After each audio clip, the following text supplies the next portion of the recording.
So I think the biggest thing that holds entrepreneurs back nowadays has nothing to do with tactics or funnels or new strategies because those are all over the internet, right? And in today's video, I want to have a more serious video where I talk about just how to get out of your own way, how to get out of your own head, how to stop dealing with the doubt, anxiety, stress, and limiting beliefs and problems that people come up with when they're trying to build their business. I've had to do this multiple times when I was starting at zero to when I hit my first 10K month to when I hit my first 10K day. And I wrote some of them down, and maybe these are things that you could resonate with as well. The first one, very common one, is that you feel like the work isn't working. This is a common belief that a lot of people have. I still have, everybody at every level has, and they feel like the work they're currently doing isn't working, right? Let's dissect that. What does that mean? Well, the first thing that it means is that you assume a certain result associated with the work to determine if it is working or not. So you have this idea in your head that like, hey, when this happens, that means the work is working, versus when it doesn't happen, it means it's not working.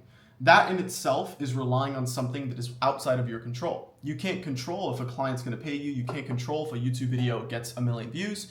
You can't control a lot of things. What you can control is the actual input and the work that you do. I wrote down a quote that I told a client the other day that really resonated with him. And I said that you go through the pain that you're going through right now so that when a client pays you, they are paying you to avoid that pain themselves. I mean, dude, this absolutely like analyzing it blows my mind because it's so freaking true. If I look back on my journey, it's like, everything that I was doing in my business, and I was struggling and it was painful and it really freaking sucked. All that suck that I went through is the thing people pay me for today. And so if whatever you're doing, whatever skill, whatever thing you're offering, the pain and struggle that you're going through to actually get really good at that skill is the same reason that people will pay you a ton of money. And so I guess to me, it's just kind of understanding that like, hey, I assume the work isn't working because I have this random result, this output associated to the work. It's like, no, Hormozi says the work works on you more than you work on it, right? As you work, you are increasing your skill set and then your results go exponential. Nothing happens for a while, everything happens at once. And then it's easy for you to say, or it's easy for me to say when I'm outside of like all this pain that I went through. But for you that maybe you're in the trenches and you're working every day and you're not getting the results, it's freaking hard, dude. And you can't ignore that. It is hard, and maybe that's what you need to hear, that it's okay that it's hard. Because the hard that you're going through now is what people will pay you so they can avoid the hard themselves. That, putting it like that makes it easier to get through the hard. You realize that eventually the hard won't feel so hard anymore. And eventually people will pay you a lot of money so that they can avoid the hard that you went through. And that's the whole game, Another common belief is that, I'm not good enough yet. I'm not good enough to post content yet. I'm not good enough to charge money yet. I'm not good enough to start yet. Easy one, right? When will you be? When will you be good enough to go and teach people the things that you know? When will you be good enough to go and post a video? The day never comes. It's a catch-22. You'll never be good enough until you do the thing so you can get good at it. Right? And I think life is fair in many ways in that aspect. And that belief has served me extremely well. I reap what I sow. And if I sow enough, I'll reap it one day. And there's an example right there is like, when a farmer reaps all their crops, or when a farmer actually sows the seeds, right? They plant the seeds. They don't sprout right away, dude. Hell no, they don't. You got to wait till the right season when they do sprout. And then that's when you reap the rewards. And so that is biblical. I mean, that is, from the damn Bible, man. I mean, you're not going to get the results from the work right away. The same way a farmer's not going to plant a seed and expect to wake up tomorrow to a bunch of crops. They're not going to do that, right? The work takes time to see the result. You got to sow first and then you could reap. You're never going to be good enough until you actually start. It's simple. It's like with anything. It's like riding a bike. It's like, oh no, I can't get on that bike. No, I'm not good enough yet. What do you mean? How are you going to get good at riding the bike? It's simple things that hold you back. You know what you need to do. You have all the information out there, and I did too.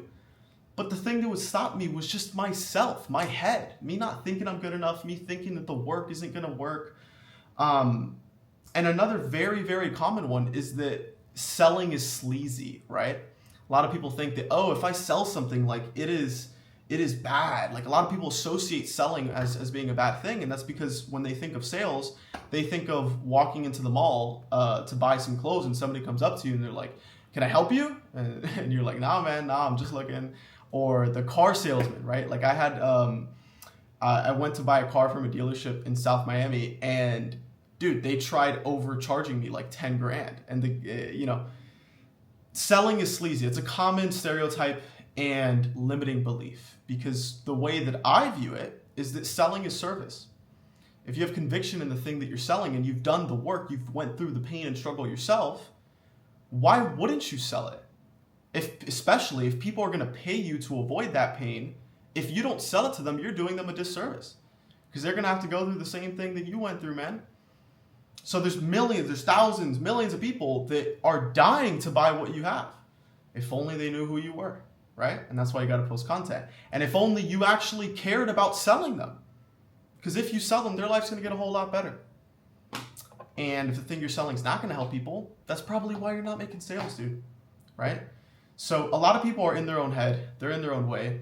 And I think the way I got around that, starting off without knowing all of these things in hindsight, right? Because everything is good in hindsight, was just becoming a robot, really. Like humans aren't meant to be robots. We're not supposed to be working a 9 to 5 on spreadsheets, doing like mindless work. What do people call it in school?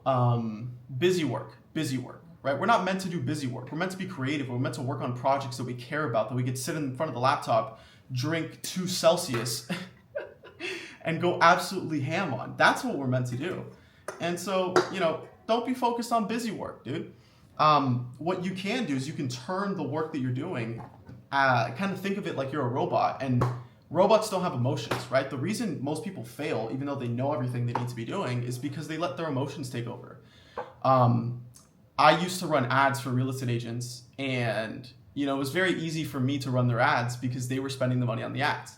And then when I started spending money on my own ads, I would turn off the ads too early. As a matter of fact, this happened to me one time when I was running an ad, and I had spent like $2,000 on the ad, and I didn't sign any clients from it. And I got emotional. Even though all the numbers were saying that it was working, I thought I was burning the money on fire. And I ended up turning off the ad, and about a month later, a prospect that came in from that ad turned into a 6K deal. And so in reality, the ad was at a 4x return on ad spend, but because I got emotional about it, I turned it off. And that's what happens to a lot of people. If we're getting, tactical, if you're doing like outreach, ads, content, you get emotional, bro. Oh, my video only got 10 views. Oh, my outreach, this guy cursed me out. Those are the real reasons why people stay stuck, is they allow their emotions to take over, and they don't think through things logically. And it's very easy. It's easier said than done, man. It's easier said than done. And I think that's the beauty of having like a second opinion, of having a mentor, somebody there to guide you, a business partner, right? Anybody to say like, hey man, the work is actually working. You're inside of the picture. You can't see the full frame, man. The ad is within KPI, Christian. Why would you turn it off?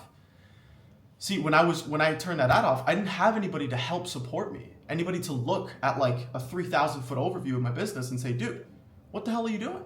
You're supposed to be spending this money on ads, right? And so I guess this video is just a gentle reminder that,